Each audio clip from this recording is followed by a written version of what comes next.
Hello everyone, मैं प्रोमिला कंवर आज की वीडियो में आपके साथ शेयर करने जा रही हूँ हैप्पी पोस्ट रिटायरमेंट लाइफ के बारे में कुछ एक टिप्स। फ्रेंड्स, लाइफ के बाकी फेजेस की तरह रिटायरमेंट भी एक बहुत इम्पोर्टेंट फेज है, क्योंकि इस फेज में हम कंप्लीटली एक्टिव प्रोफेशनल लाइफ से अलग हो जाते हैं। अगर हम आंखें बंद करके सोचें तो ऐसे लगता है कल की बात थी जब हमने जॉब ज्वाइन की थी। But time flies and day of retirement comes. अगर रिटायरमेंट की बात करें तो शुरू के 6 महीने या लगभग 1 साल एक हनीमून पीरियड की तरह लगते हैं और एक लॉन्ग वेकेशन की तरह, जिसमें ऐसा फील होता है लिबरेटेड, किसी के कोई ऑर्डर्स नहीं लेना, टाइम आपके पास बहुत ज्यादा है, जो मर्जी करें, किसी को आंसरेबल नहीं है, सोएं, जागें, उठें, घूमें, फिरें, कुछ भी करें। लेकिन कुछ समय के बाद आपको फील होता है कि क्या मेरी पोस्ट रिटायरमेंट लाइफ का यही पर्पस है। तब एक ऐसा फेज आता है जब आप बहुत सारी इमोशन से गुजरते हो। आपको आइडेंटिटी क्राइसिस फील होता है, आपको बोर्डम होती है, आपको बहुत लो फील होता है और आपको ये महसूस होता है कि यही पोस्ट रिटायरमेंट लाइफ रहेगी मेरी। मैंने भी ये सब चीजें एक्सपीरियंस की।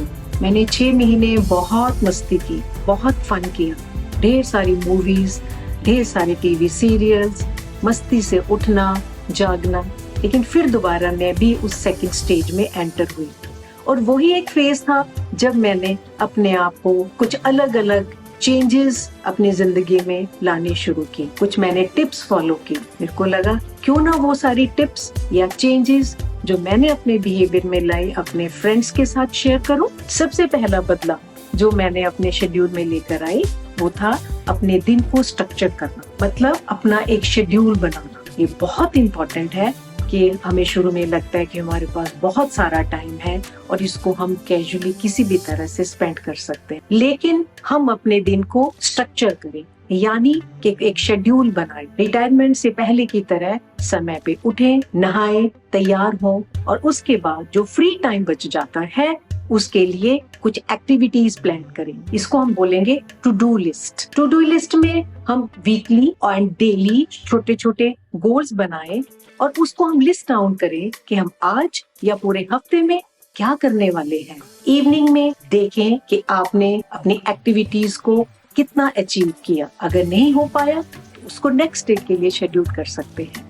अपने टारगेट्स को या अपने गोल्स को मॉनिटर जरूर करें। ये आपको sense of accomplishment and achievement देगा और आप अपने आप को एक्टिव एंड प्रोडक्टिव फील करेंगे। सेकंड टिप है सेल्फ केयर। जब हम ऑफिस जाते थे तो हमारा एक रूटीन रहता था सही तरीके से तैयार, किसी भी किस्म का प्रेशर हो घर में या बाहर, लेकिन अपने आप को सही तरीके से तैयार करना, सेल्फ ग्रूम करना हमारे लिए बहुत इम्पोर्टेंट था। हम इन बातों का भी ध्यान रखते थे कि ऑफिस में कोई इम्पोर्टेंट एक्टिविटी तो नहीं है, तो आप और भी उस हिसाब से अपने आप को तैयार करके जाते थे। और उसके लिए आप कभी पार्लर जाना या कभी मैनिक्योर, पेडिक्योर और किसी तरह की सेल्फ ग्रूमिंग एक्टिविटीज करते थे। लेकिन रिटायरमेंट के बाद हम इन चीजों के लिए कैजुअल हो जाते हैं।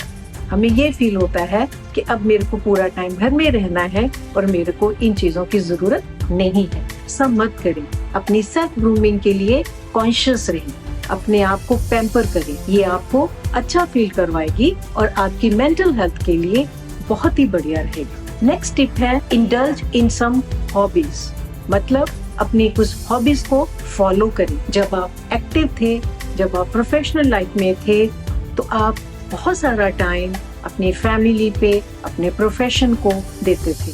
लेकिन बहुत बार आपको ऐसा फील होता था कि काश मेरे पास समय होता और मैं इन एक्टिविटीज को कर पाती जो कि आपको अच्छी लगती थी। फ्रेंड्स, ये एक गोल्डन पीरियड है जिसमें आप अपनी हॉबीज जो आप फॉलो करना चाहते थे या फिर कुछ एक नई हॉबी जो समय के साथ आपने महसूस की, उनको फॉलो करने का, ये ट्राई करने का समय है।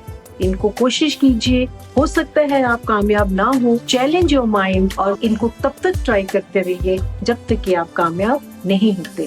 फ्रेंड्स, अपने पैशन को फॉलो कीजिए, जो भी आपको अच्छा लगता है, चाहे वो गार्डनिंग है, निटिंग है, ट्राइंग न्यू रेसिपीज है या माउंटेनियरिंग है या ट्रैकिंग है, म्यूजिक सुनना है, म्यूजिक सीखना है, कुछ भी, जो कुछ भी आपको अच्छा लगता है इसको ट्राई कीजिए। इसमें मैं आपको कुछ एक एग्जांपल्स देना चाहूंगी। मेरी एक बहुत अच्छी फ्रेंड जो बेकिंग में बहुत बढ़िया थी, रिटायरमेंट के बाद उन्होंने अपनी हॉबी को रिवाइव किया और बाद में इसको एक स्मॉल बिजनेस की तरह फॉलो किया। एक और एग्जाम्पल, मेरे अपने फादर इन लॉ जो कि 92 इयर्स ओल्ड हैं, उनको शुरू से ही क्रिकेट का बहुत शौक रहा है। तो आज भी वो IPL हो या और मैचेस हो, चाहे आधी रात में मैच हो या दिन में हो, मॉर्निंग में ही अपना शेड्यूल बना लेते हैं कि आज के दिन में बाकी सारी एक्टिविटीज पोस्टपोन, आज मेरे इन टाइमिंग्स पे क्रिकेट के मैचेस हैं। वो एक्टिव हैं,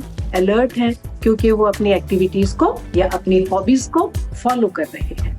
हैप्पी रिटायर्ड लाइफ के लिए इम्पोर्टेंट है आपके माइंड का अलर्ट होना। So fourth tip is exercise your mind. अपने माइंड को चैलेंज दीजिए और इसको एक्टिव एंड अलर्ट रखिए। आज के समय में बढ़ती उम्र के साथ अल्जाइमर और डिमेंशिया ऐसी बीमारियां हैं जो बढ़ती जा रही हैं। स्टडीज ये शो करती हैं कि अपने माइंड को एक्सरसाइज करने से ये बीमारियों के होने के चांसेस कम हो जाते हैं। इसलिए ऐसी गेम्स जैसे word games, word puzzles, board games, playing cards, इनका इस्तेमाल कीजिए। मैं एक एग्जाम्पल शेयर करना चाहती हूँ कि मेरे नेबरहुड में एक सुपर सीनियर सिटीजन्स का ग्रुप था जिनका रूटीन था इवनिंग में ताश खेलना। बहुत अच्छा लगता था और उसकी मेन इम्पोर्टेंस आज के समय में पता लगती है जब हम इस ग्रुप में एंटर कर गए हैं कि ये गेम्स आपके माइंड को अलर्ट रखते हैं।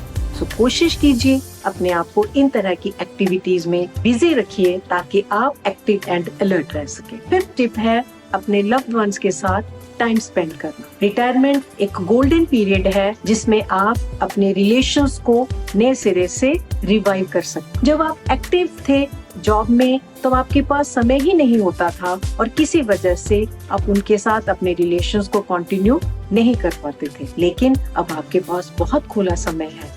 आपके पुराने दोस्त स्कूल के या कॉलेज के, उनको ढूंढिए और उनके साथ कनेक्ट कीजिए। आपके रिलेटिव्स के साथ समय व्यतीत कीजिए। लास्ट टिप है कम्युनिटी वर्क। रिटायरमेंट से पहले हमने बहुत सारा समय अपने परिवार की देखभाल में या फिर अपने प्रोफेशनल स्टेटस को अपग्रेड करने में लगाया, लेकिन ये समय है कम्युनिटी को वापस देने का। आप कई तरीके से अपने आप को वॉलंटियर कर सकते हैं सोशल सर्विसेज के लिए। कोई NGOs ज्वाइन कीजिए, कोई सोशल सर्विस ग्रुप्स ज्वाइन कीजिए जो कि ब्लड डोनेशन कर रहे हैं या एनवायरनमेंट का काम कर रहे हैं या कोई और इस तरह की एक्टिविटीज में इन्वॉल्व हैं। आप अंडर प्रिविलेज्ड लोग हैं तरह तरह के, जैसे कोई बच्चे हैं या औरतें हैं या बुजुर्ग हैं, उनकी हेल्प कर सकते हैं। इसमें आपको खुद को तो बहुत अच्छा लगेगा ही, लेकिन आप सोसाइटी को भी बहुत कुछ वापस दे रहे हैं। मैं आपको एक एग्जांपल कोट करना चाहती हूँ यहाँ पे। हमारे अपने ही फ्रेंडशिप सर्कल में एक बहुत बड़ी पोस्ट से जो ऑफिसर रिटायर हुए, वो पहले तो अपनी नेटिव प्लेस में शिफ्ट हुए और उसके बाद उन्होंने जो लोकल यूथ है उनको फ्री कोचिंग दी किसी प्रोफेशनल लाइन में, जिससे कि बहुत सारे बच्चों को जॉब्स मिली। अब सोचिए कितनी सेटिस्फेक्शन होती होगी उनको। तो आप अपने आप को भी इस तरह से यूजफुल फील करवा सकते हैं। सो मैं अपनी आज की वीडियो को इस तरह से कंक्लूड कर रही हूँ कि एज सिर्फ एक नंबर है। अगर आप रिटायरी हैं और अपनी रिटायर्ड लाइफ से कोई पर्पस ढूंढ रहे हैं तो मेरी वीडियो आपको जरूर हेल्प करेगी। If you feel, then do give your comments. It's Pramila Kanwar signing off.